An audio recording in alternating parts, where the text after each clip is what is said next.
এইবার এমন একটা দাও মারবো না যে কৃষ্ণচন্দ্র কেঁদে কুল পাবে না। কিন্তু সেটা একমাত্র সফল হবে এর মন্ত্রী আমাদের পাশে থাকে। আরে ও তো মোহর ছাড়া আর কিছুই চেনে না। ওকে খবর দিয়েছি এক্ষুনি এলো বলে। রাজামশাই, কৃষ্ণনগরের মন্ত্রী এসেছেন। ওকে ভেতরে পাঠিয়ে দাও। প্রণাম খাম্বাজরাজ। এ কি রানীমা, আপনি? আমি তোমাদের কৃষ্ণনগরের রানীমা নই, আমার নাম ললনা। আমি হরেক রকমের গলায় কথা বলতে পারি। এটা আমার আসল গলা। ওরে বাবা রে বাবা রে বাবা, আপনি তো প্রতিভার জলজ্যান্ত রূপ। একে আপনি কোথা থেকে পেলেন খাম্বাজরাজ? বেশ কিছুদিন আগে একটা যাত্রা দেখতে গিয়ে ললনার সাথে পরিচয় হয়। ওর ব্যাপারে সবকিছু জানার পরে আমার মাথায় একটা বুদ্ধি খেলে যায়। তাই আপনি আমাকে ডেকে পাঠিয়েছেন, তাই তো? একদম তাই। আমার একটা পরিকল্পনা আছে। ছলে বলে কৌশলে ওই কৃষ্ণনগরের আসল রানীকে কিছুদিনের জন্য বাইরে পাঠাতে হবে। আর সেই সুযোগে সেসব দায়িত্ব আমার ওপরে ছেড়ে দিন। আমি নিজের দায়িত্ব নিয়ে ললনাকে কৃষ্ণনগরের রানীর সমস্ত আদব কায়দা শিখিয়ে দিয়েছি। এখন শুধু আমি বাকি ব্যাপার নিয়ন্ত্রণ করব। এখন মহারাজ বাৎসরিক হিসেব নিয়ে ব্যস্ত, তাই রানীমা চলে যাবেন আর তার বদলে ঢুকবে ললনা দেবী। তাহলে আর দেরি কেন? আজ রাতেই বেরিয়ে পড়ো। আর যদি আমার পরিকল্পনা অনুযায়ী এগোতে পারো তাহলে কিছুদিন পরে তুমি হয়ে উঠবে কৃষ্ণনগরের রাজা। আমার কত দিনের আশা। চলুন তাহলে। হ্যাঁ চলুন, রাজবাড়ির বাকি ব্যাপার যেতে যেতে বুঝিয়ে দেব। রানীমা কিভাবে কথা বলেন, কাকে কি বলে ডাকেন, রাজবাড়ির কোথায় কি আছে সব।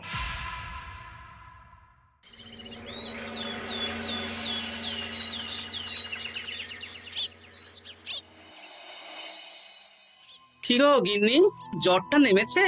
এই জ্বরটা কমেছে, কিন্তু শরীরটা খুব দুর্বল গো। তুমি পারলে ভাতটা রান্না করে রাজবাড়ি যাও, আমি বেলার দিকে এই কিছু একটা তরকারি করব। না না গিন্নি, তোমাকে এই শরীরে রান্না করতে হবে না। আমি তরকারির সবজি কুটে রাখছি। হ্যাঁ, ওই পুটির মাকে বলে রাখবো, ও এসে রান্না করে দেবে। তাহলে তো ভালোই হয়। জ্বরে একেবারে শরীরটা দুর্বল করে দিয়েছে গো। হ্যাঁ, তুমি বিশ্রাম নাও গিন্নি, আমি রান্নাঘরে যাই। কি গোপাল আজকে এখনো এলো না? ও কোনোদিন সময় এসেছে মহারাজ? ওকে তাড়িয়ে আপনি একটা কাককে রাজসভায় রাখলেও সে সময়ে আসবে।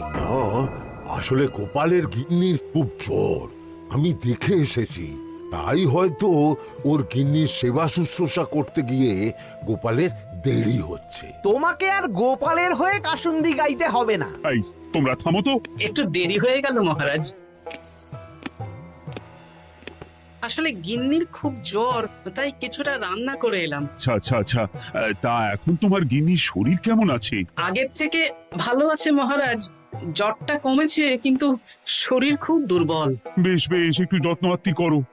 যাই হোক, আজকে সারা বছরের খরচের হিসেব আর আগামী অর্থনৈতিক বছরের প্রকল্প নিয়ে আলোচনা হবে। আলোচনা শুরু করা হোক। বিগত অর্থনৈতিক বছরে বিভিন্ন খাতে মোট খরচ হয়েছে 15,700 মোহর, আর বিভিন্ন কর বাবদ উপার্জন হয়েছে 22,000 মোহর। তাহলে তো মহারাজ ভালোই লাভ হয়েছে। এবার আমাদের দিকে একটু নয়ন মেলে তাকালেই হয়। সেসব তো দেখবই, কিন্তু তার আগে আমি মন্ত্রীর সাথে বিগত বছরের সব খরচ নিয়ে হিসেবে বসবো। হ্যাঁ, বেশিরভাগ দায়িত্ব তো মন্ত্রীমশাইয়ের কাঁধেই থাকে, তাই উনি কোনো হিসেবে জল দিয়েছেন কিনা সেটাও পরখ করে নেওয়া যাবে। এত কাজের চাপ যাচ্ছে কদিন, শান্তিতে ঘুমোতেও পাচ্ছি না। মন্ত্রী, তুমি আজ বিকেলে রাজবাড়িতে চলে এসো। বিগত অর্থনৈতিক বছরের হিসেবগুলো একবার দুজনে বসে মিলিয়ে নেব। আচ্ছা মহারাজ, যা করার তাড়াতাড়ি করে নিতে হবে। এখন দেরি করলেই এই বছরের প্রকল্পগুলো শুরু করতে দেরি হয়ে যাবে। মহারাজের জয় হোক। বলো প্রহরী, তুমি কি কিছু বলবে? মহারাজ, একজন কালো চাদর মুড়ি দেওয়ার লোক এলেন আর আমার হাতে এই চিঠিটা ধরিয়ে দিয়ে চলে গেলেন। এই গরমে চাদর মুড়ি? অদ্ভুত লোকটা, কি রে বাবা? সর্বনাশ! কি হলো? তোমাদের রানীমার জ্যাঠামশাই খুব অসুস্থ, তাই পরিবারের সবার সাথে দেখা করতে চান। ও মা গো, আজ সভা এখানেই শেষ। এইবার শুরু হবে আসল খেলা। কি বলছেন মহারাজ? হ্যাঁ রানী, আমাকে এক্ষুনি জ্যাঠামশাইয়ের কাছে যাওয়ার বন্দোবস্ত করে দিন মহারাজ। কিন্তু রানী, তোমার জ্যাঠামশাইয়ের বাড়ি কৃষ্ণনগর থেকে ঘোড়ার গাড়িতে গেলেও তো 1.5 দিন সময় লেগে যাবে। এদিকে আমার এত কাজের চাপ। আপনি বরং কয়েকদিন পরে আসুন, আমাকে এক্ষুনি যেতে হবে মহারাজ। বেশ বেশ, আমি তোমার যাওয়ার ব্যবস্থা করছি। সাবধানে যেও রানী, আমি 2-3 দিনের মধ্যেই আসছি।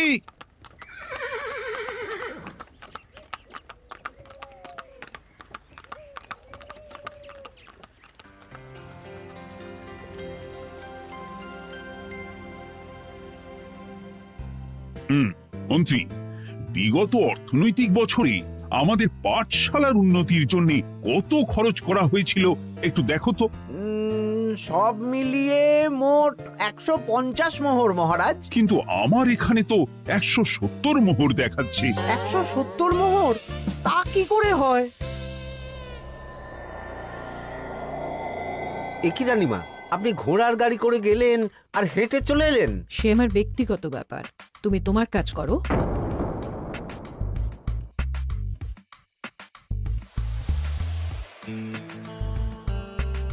এ কি রানী, তুমি চলে এলে? আমার শরীরটা খুব একটা ভালো লাগছে না মহারাজ, পেটটা কামড়াচ্ছে, তাই সহিসকে বললাম ঘোড়ার গাড়ি নিয়ে জ্যাঠামশাইকে দেখে আসতে, আর আমি বাড়ি চলে এলাম। ও, সহিস এসে খবর দেবে, তারপর আমি আর আপনি দুজনে একসাথে যাব। বেশ বেশ, ঠিক আছে রানী, তুমি বিশ্রাম নাও। বিশ্রাম না, আমি একটু স্নান ঘরে যাব, পেটটা কেমন মোচড় দিচ্ছে। মহারাজ কিছুই বুঝতে পারেনি, মজা জমবে।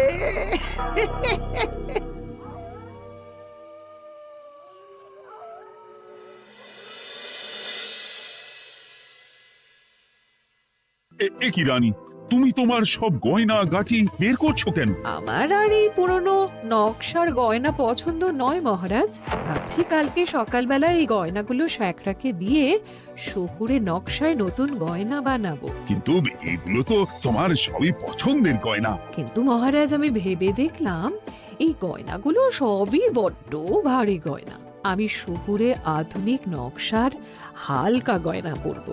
এমনিতে জ্যাঠামশাইয়ের শরীরটা ভালো নেই, মনটাও ভালো নেই, ও, পেটটা কেমন মোচড় দিচ্ছে, আমি আরেকবার স্নান ঘরে যাব।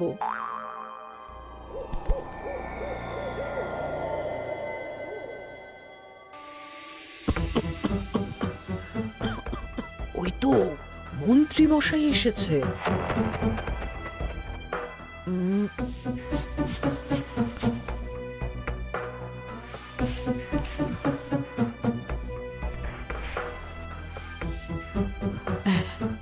এই রাজ্যে গোপাল আমার শত্রু, কালকে থেকে গোপালকে খাটাবে।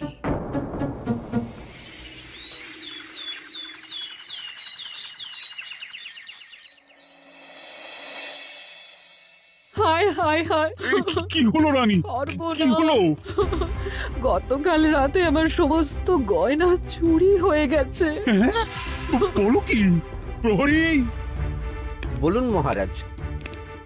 গতকাল রাতে রানীর সব গয়না চুরি হয়ে গেছে। তুমি আরেকজনকে নিয়ে এক্ষুনি খোঁজ করা শুরু করো। যথাজ্ঞা মহারাজ।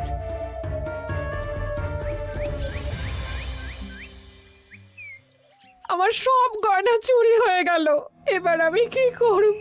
আরে রানী, তুমি কেঁদো না, সেই সকাল থেকে কেঁদেই চলেছো। আমি তো প্রহরীকে খোঁজ করতে পাঠিয়েছি। এই সব প্রহরী কর্মচারী কাউকে বিশ্বাস হয় না আমার, আজ থেকে সবাইকে ছুটি দিয়ে দেব। কি বলছো তুমি? সবাইকে ছুটি দিয়ে দিলে রাজবাড়ির কাজ কে করবে? কেন? আমাদের সবচেয়ে বিশ্বাসযোগ্য সভাসদ গোপাল আজ থেকে রাজবাড়ির সব কাজ গোপাল করবে। কি বলছো? আপনি কি বলতে চাইছেন? গোপাল বিশ্বাসযোগ্য না? হ্যাঁ, গোপাল আমার সবচেয়ে প্রিয়, ওর চেয়ে বিশ্বাসযোগ্য আর কেউ নেই। কিন্তু কোনো কিন্তু না, বলবেন আপনার আদেশ। এক্ষুনি গোপালকে ডেকে পাঠান। যেমন তোমার ইচ্ছে। গোপাল, গতকাল রাতে রানী সব গয়না চুরি হয়ে গেছে, তাও আবার ঘরের ভেতর থেকে। আমি চাই তোমার মতো বিশ্বাসযোগ্য লোকই রাজবাড়ির সমস্ত কাজ করুক। মানেটা ঠিক বুঝতে পারলাম না রানীমা। মানে আমি রাজবাড়ির বেশিরভাগ কর্মচারীকে ছুটি দিয়ে দিচ্ছি, তার বদলে রাজবাড়ির কাজ করবে তুমি। কিন্তু কোনো কিন্তু না। রাজসভার ভাড়ামো অনেক হয়েছে, এবার থেকে তোমার কাজ বাসন মাজা, ঘর মোছা, কাপড় কাচা, পুরো রাজবাড়ি ঝাঁট দিয়ে পরিষ্কার করা। এই সেরেছি। যাও, রান্নাঘর থেকে বাসন নিয়ে পুকুর পাড়ে গিয়ে বাসন মাজবে। এ কি গোপাল, রাজসভা থেকে সোজা পুকুর পাড়ে? এ কি হয়েছে নাকি? খুব হাসি পাচ্ছে না? হাসি তো পাবেই, নতুন রানীমা আসার পরে তোমার এই হাল করে ছেড়ে দিল। নতুন রানীমা? না, আসলে ঘটা বলতে চাইছে রানীমা তোমাকে নতুন চাকরি দিয়ে এই হাল করলো। ও যা হয়েছে ভালো হয়েছে, আমার পেছনে না লেগে নিজের কাজ করুন যান। কোথায় কি বলতে হয় জানিস না নাকি? অভ্যেস নেই তো, তাই মুখ ফসকে বেরিয়ে গেছে।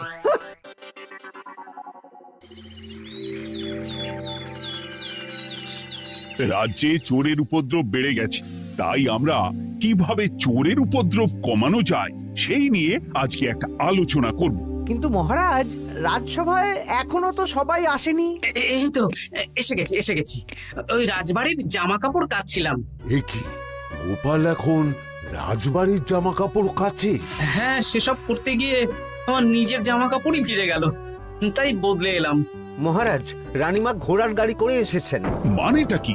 রানী তো রাজবাড়িতেই আছে। হে কি মহারাজ, আমি প্রহরীদের কাছে শুনলাম আমার মতন দেখতে কেউ রাজবাড়িতে উড়ে এসে জুড়ে বসেছে। মানে তুমি তো আগেই চলে এলে। কি কাণ্ড! এই কে? শুনলাম আমার মতন দেখতে কেউ এসেছে। ও আচ্ছা, আপনি। তা কি চাই আপনার?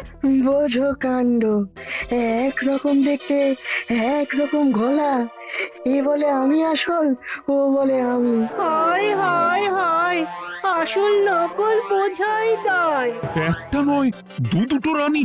আমার জ্যাঠামশাই একদম সুস্থ। এই মহিলা নিশ্চয়ই ভুয়ো চিঠি দিয়ে নিজের রাজবাড়িতে ঢোকার সুযোগ খুঁজছিল। একদম বাজে কথা বলবেন না। আপনি কে সত্যি করে বলুন। সমস্যা সমস্যা, ঘোর সমস্যা। আমার কোনো পাণ্ডিত্য দিয়ে বুঝতে পারছি না কে আসল আর কে নকল। আমি আসল, বিশ্বাস করুন। আমি তো এই মাত্র এলাম। না, আপনি নকল, আমি আসল। কিভাবে বুঝবো? আমি বলবো মহারাজ, এই যে এই রানী আসল। হ্যাঁ, কিন্তু মন্ত্রীমশাই, আপনি কি করে বুঝলেন? না মানে এই রানীমা তোমার উপরে এত ভরসা করে রাজবাড়ির কাজ করাচ্ছেন, কাউকে বিশ্বাস করেননি, একমাত্র তোমাকে বিশ্বাস করেছেন। এত ভালোবাসা, এত বিশ্বাস কার থাকতে পারে বলো? মানে গোপাল, তুমি রাজবাড়ির কি কাজ করছো? বাসন মাজা, ঘর মোছা, বাগান পরিষ্কার, অনেক কাজ করছি রানীমা। আপনার সব গয়না চুরি হয়ে গেল, তাই কাউকে বিশ্বাস করা যাবে না বলে ওই রানীমা আমাকে কাজে রাখলেন। এই ওই বন্ধ করে একটা উপায় বের করো। বেশ বেশ, আমি ধরে নিচ্ছি দুজনেই আসল। তাই আপনাদের দুজনকে আমি পরীক্ষা নেব, দেখব কে উত্তীর্ণ হন। তাই নাও। আপনারা দুজনেই তো সেনাপতিকে চেনেন, বলুন তো সেনাপতির আসল নাম কি? সনাতন সেন। আচ্ছা, আপনাদের বাপের বাড়ি কোথায়? বিজয়গড়। দূর দূর, গড়গড় করে সবই বলে দিচ্ছে। এভাবে হবে না, অন্য কোনো উপায় ভাবো। বেশ, সেনাপতি তলোয়ার দাও তো। দিচ্ছি। এই নিন, এই তলোয়ার দিয়ে মহারাজকে মেরে ফেলুন। আপনাদের মধ্যে কে মারতে চান বলুন। এসব তুমি কি বলছো গোপাল? মহারাজ আমার পতি পরমেশ্বর, ওনাকে আমি মারতে পারি? আমি স্বপ্নেও ভাবতে পারিনি গোপাল তুমি এই জঘন্য কাজ আমাকে করতে বলবে। আমি নিজের প্রাণের আহুতি দিতে পারি, কিন্তু মহারাজের গায়ে একটা আঁচড়ও দিতে পারবো না। উফ, খাম্বাজরাজ বেছে বেছে এক ধুরন্ধর নারীকে পাঠিয়েছেন, কোনো জবাব নেই। আমি বুঝতে পারছি না মহারাজ, এনাদের হাবভাব, কথাবার্তা, রূপ সবই একরকম। তবে যিনি ঘোড়ার গাড়ি চেপে এখন ফিরলেন, তিনি আসল হলেও হতে পারেন। আমি আসল, বিশ্বাস করুন। বললেই হলো? আসল হলে প্রমাণ করুন। বেশ, আজকে আর মাথায় কিছু আসছে না। আমি কাল আসব। ততক্ষণ আপনারা দুজনে রাজবাড়ির দুটো ঘরে থাকুন। কি ছক মারিতে পড়লাম রে বাবা।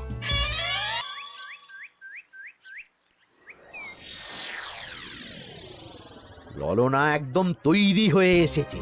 দারুণ মজা হচ্ছে বলুন। এবার শুধু একবার আসল রানীকে সরিয়ে ললনা যদি রানী হয়ে যায়, তাহলে রানীর গয়নার মতন সব আমার হাতে চলে আসবে।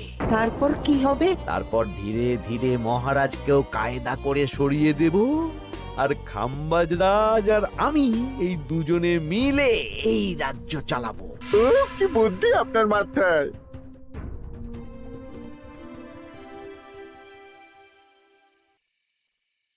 বলছি শোনো না, আমার শাড়িটা একটু ছিঁড়ে গেছে গো।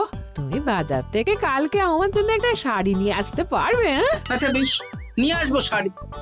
শাড়ি শাড়ি শাড়ি, এই তো মাথায় বুদ্ধি এসেছে। কাল নয়, আজকেই। গোপাল, তুমি কিছু ভাবতে পারলে? মহারাজ, আপনার দুই রানীকে ডাকুন। আমার তো একটাই রানী। ওই হলো মহারাজ, আসল নকল দুজনকেই ডাকুন। কই গো, একটু বাইরে এসো। বলুন মহারাজ, আপনি যাচ্ছেন? আচ্ছা, আমি দুটো শাড়ি নিয়ে এসেছি, লাল শাড়ি আর নীল শাড়ি। এই দুটোই মন্ত্রপুত শাড়ি, এক সিদ্ধ পুরুষ দিয়েছেন। কে তিনি? না, সেসব এখন বলা যাবে না, তবে এই শাড়ি দুটো একটা একটা করে ওনাদের দিয়ে দিন। এবার আমি এই শাড়ির বিশেষত্ব বলি। হ্যাঁ বলো গোপাল, বলো। আপনারা দুজনেই আজ রাতে এই শাড়িটা পরবেন, সারা রাত পরে থাকবেন। এই শাড়িগুলো 12 হাত মাপের শাড়ি। আগামীকাল সূর্যোদয় হওয়ার পরে যার শাড়ি 4 হাত কমবে সেই হবে আসল রানী। আচ্ছা বেশ, তাহলে তোমরা দুজনেই এই শাড়ি পরে থাক। কাল সকাল সকাল রাজসভা বসবে, তখন তোমাদের শাড়ি গোপালের কাছে জমা দিও।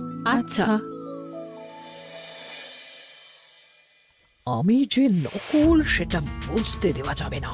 কি করে এই শাড়িটা 4 হাত কেটে ফেলে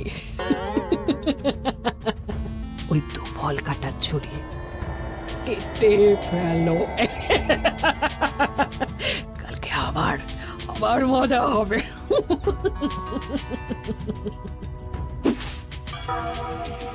হে ঠাকুর, রক্ষা করো ঠাকুর, আমার শাড়িটা যেন 4 হাত কমে যায়। ঠাকুর রক্ষা করো।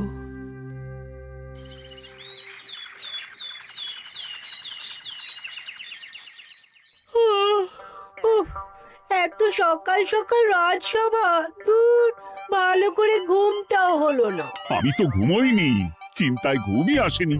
কই গো, তোমরা এসো।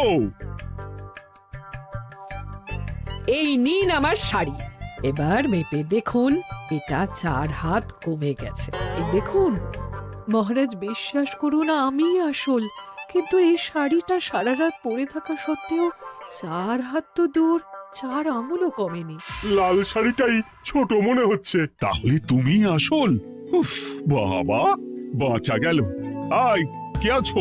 এই নকল রানীকে কারাগারে বন্দি করো। দাঁড়ান মহারাজ, বন্দি করতে হলে যার শাড়ি 4 হাত কমে গেছে তাকে বন্দি করুন। কেন? আমার শাড়ি তো 4 হাত কমে গেছে। শর্ত অনুযায়ী যে আসল তার শাড়ি তো 4 হাত কমবে না, আপনি ধরা পড়ে গেছেন নতুন রানীমা। এগুলো কোনো মন্ত্রপুত শাড়ি নয়, এগুলো আমার পরিকল্পনার প্যাচ। আপনি নিশ্চয়ই নিজেকে আসল প্রমাণ করার জন্য শাড়িটা কেটেছেন। না মানে, না না না, তাহলে কমলো কি করে? না মানে হয়ে গেল। সত্যি গোপাল, তোমার বুদ্ধির জবাব নেই।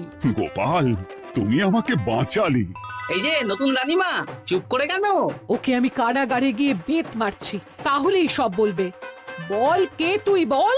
আসলে মানে আমার নাম ললনা। আমি যাত্রাপালা করি, অনেক রকম গলায় কথা বলতে পারি।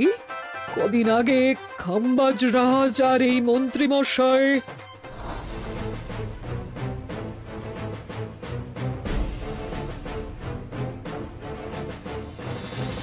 বাহ বাহ বাহ বাহ বাহ, এ তো দেখছি ললনার ছলনা। তার মানে রানীমার গয়না? ওগুলো তো সব মন্ত্রীকে দিয়েছে, জানলা দিয়ে কাপড়ে পেঁচিয়ে নামিয়ে দিয়েছি।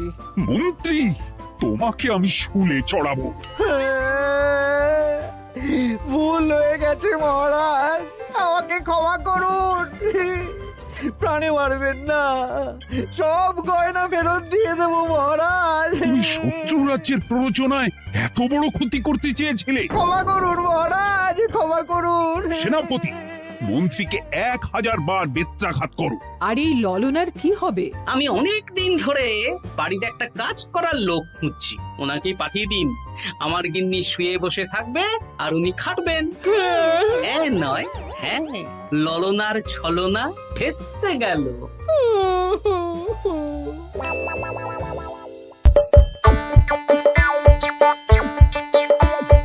আসছে গোপাল